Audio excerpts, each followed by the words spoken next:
Right guys, I'm going to be playing War Robots on my laptop. I'm using a DualSense controller to play the game. My laptop's got the RTX 3080 Ti with 16 gigs of VRAM. I do use DSX, but I prefer using DualSense X. I'm using also a physical mouse as well. So that's the physical mouse that I'm using. But I'm just using this to select what I'm supposed to be doing in the game. It's saying to win, I have to win 17 matches. I still have my Steam Deck, so I still have the Steam Deck. And I'll just show you quickly the Steam Deck. That's the Steam Deck right there.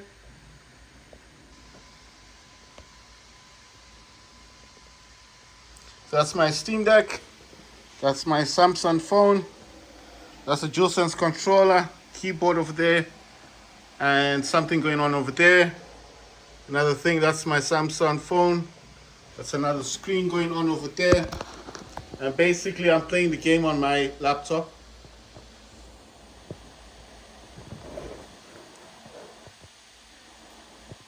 And the only reason I'm using my laptop is, like I said, it's just easier.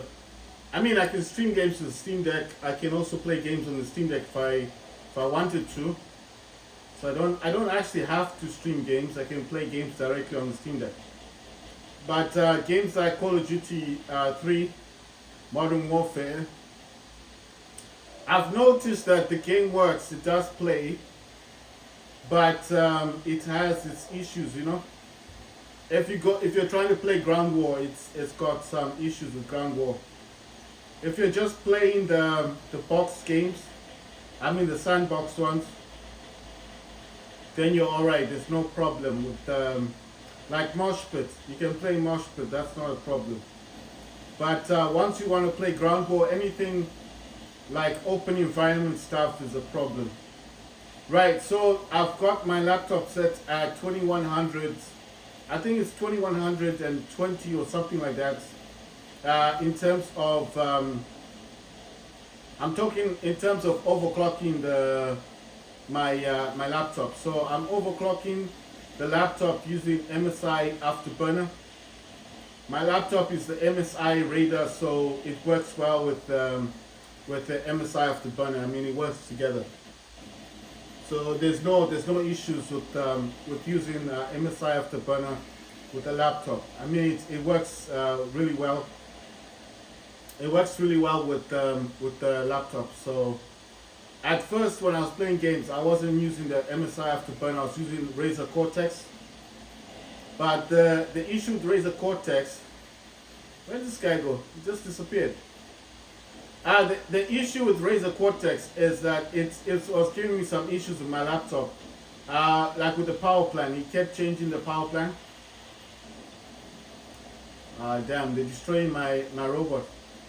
Right, so it kept changing the power plan on my laptop. So it was I don't know.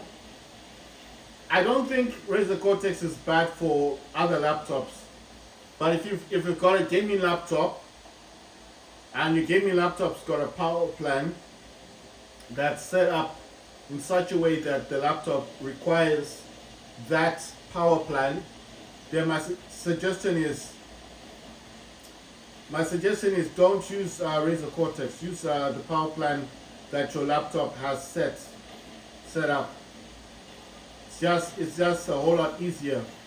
Like I was saying, I was using Razer Cortex, but it was causing some issues with the laptop with the power plan. So eventually, I didn't have much of a choice, and I had to remove Razer Cortex from my laptop. And I already downloaded MSI Afterburner, and I was curious about it. I didn't know how to use it. So I watched a few YouTube videos, and after watching a few YouTube videos, I discovered that it wasn't as hard or as difficult to use MSI Afterburner after all. so it's not that difficult to just. My suggestion is watch a few YouTube videos, find out how to overclock your laptop, and then use MSI Afterburner if your laptop is good with MSI Afterburner. I'm just saying, but sometimes it may not be as good, you know. What I mean is, like, I think the fact that I've got an MSI laptop kind of means that MSI Afterburner would naturally work with the laptop, and then obviously some other laptops may not have the same compatibility, you know what I mean?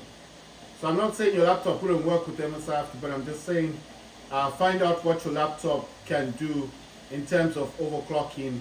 Try and use, you can actually use GeForce Experience. You can use GeForce Experience to do some tuning. The tuning is like an overclock that you can actually use, and the tuning itself is the overclocking that GeForce Experience will do on your laptop, and through the tuning it will actually show you the limits of what your laptop can actually do. My laptop went up to 2000, I think my laptop can go up to 2300 megahertz, so 2 points. My laptop, I mean the graphics card, can actually go all the way up to 2.3 gigahertz in terms of the speed for the graphics card. I tried that with MSI Afterburner to put it up to 2300. It just won't accept that. It won't go that high. But GeForce Experience was showing me that the laptop can do 2300. You see, I mean the graphics can do 2300. I think the problem is stability. There's no stability. I mean, one, I'm not choosing an external fan.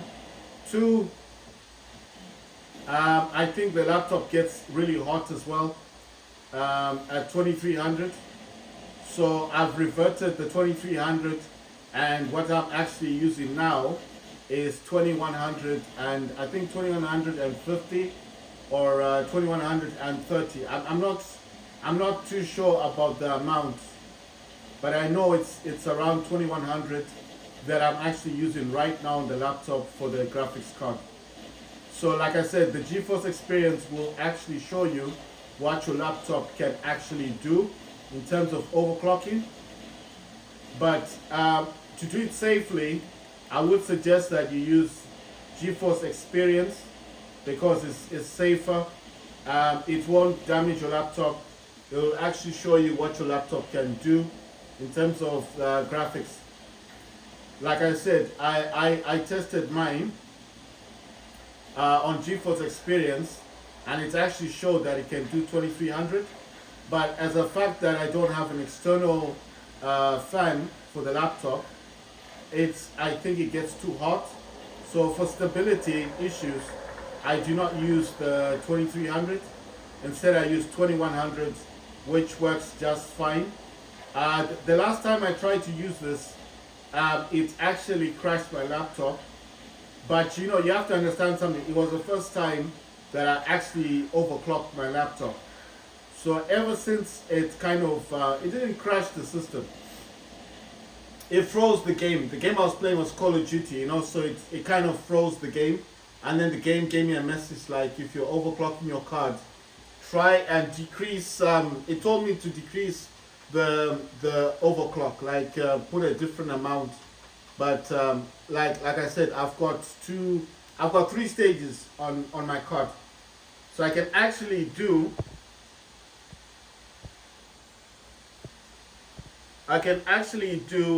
I think the first one was 1747, something like that, in terms of overclocking. The second one was 1950. Let's just round it off. 1750 for the first one, the first overclock. The second overclock I was able to do with MSI Afterburner is 1950. The third overclock that I was able to do then is 2123, I think. So basically, my laptop will not allow me to go above the 2100 because, like I said, I think it gets too hot. And obviously, if it's gonna get too hot, it's not going to allow. I mean, it'll play the game, yeah, but the game's gonna freeze. You know. I mean, it's if the laptop gets too hot, it's gonna freeze. You know. So in order to prevent the laptop heating up, I was gonna buy an external fan. I found some external fans on. It says destroy enemies in victorious battles. Oh man, so I didn't read this correctly. So it's saying 17. Okay, I wasn't reading that correct. I thought it said win 17 battles. It's actually destroy 17 enemies in victorious battles. So you have to win the battle, but you have to have destroyed 17 enemies. Right, that was saying win 5 battles. I don't know what this one is, something else. This one says win 6 battles in a member of a squad. That's not going to happen. So the other one is take part in a battle, which I just did.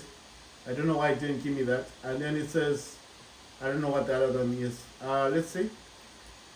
Right, so this one says capture beacons 10, win 3 battles, participate in battles, so 6, gain honor points, destroy 18 enemies, platinum gain honor points 2500, capture beacons 18, then participate in battles 1, capture beacons 10, then climb the usual stuff. Like I said, don't get mad if other people are not joining in. They're obviously playing other games.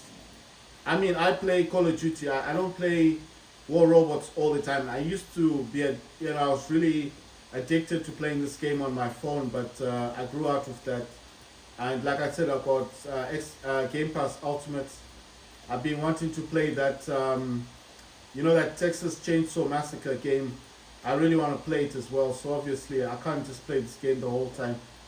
I mean, I enjoy playing War Robots. I like playing the game, but at the end of the day, I do actually prefer to play other games.